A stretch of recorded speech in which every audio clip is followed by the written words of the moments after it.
Jermaine Dupri is suing Sony for $18 million. And spoiler alert, I hope he get all that and then some. As a matter of fact, honestly, whether or not an artist is happy with their record label, whether or not they feel as though they've been treated well, notice how I said feel as though they're being treated well. I think that at some point in time in every artist's career, they may have to sue a label. I mean, because sometimes that's the only way you're actually going to really be able to see the money. No one really knows where the money always goes. That is just how corporate America is designed, especially in the music industry. In fact, when it comes to normal recording contracts, you can ask for an audit and they can tell you no. And then you can go get your lawyers involved and ask for an audit, and they can say, sure. But your contract states that if you request an official audit and we grant it, you can only go back a certain amount of years. And sometimes the only way to really compel the books to open up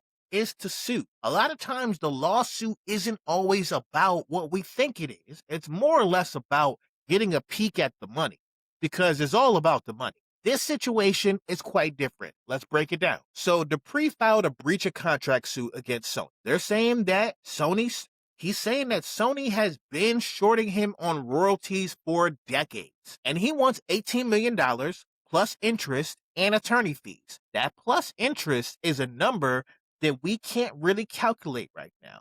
The headlines are saying $18 million, but if Jermaine Dupri wins this, I'm pretty sure the judgment is going to be way bigger, because we don't really know what the interest rate on decades of missing royalties are. So to give some backstory, Jermaine Dupri and So So Def first signed with Sony in 1992, and the agreements between the two companies were revised at least 7 times between that time and 2006. And back to what I was saying earlier about artists need to sue their labels is exactly here. The suit is claiming that there was a systematic pattern of underreporting, which is exactly what I'm talking about right here. No one really knows where the money goes or what the money's supposed to be. And they're saying that a lot of times when these contracts were revisited or revised, that they were revised to include money that should have been paid already years ago.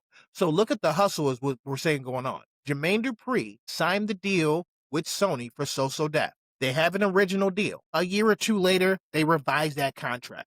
When they revise that contract, they add some money in there. It looks like Sony is giving him something, but in all reality, Sony is just quietly tucking in something that they were already supposed to have been paid him, meaning that the amount of money that he should have been getting in royalties from them has never been clearly represented on any official documents. And this is the only way for him to get the money. There's a few specific examples that were cited.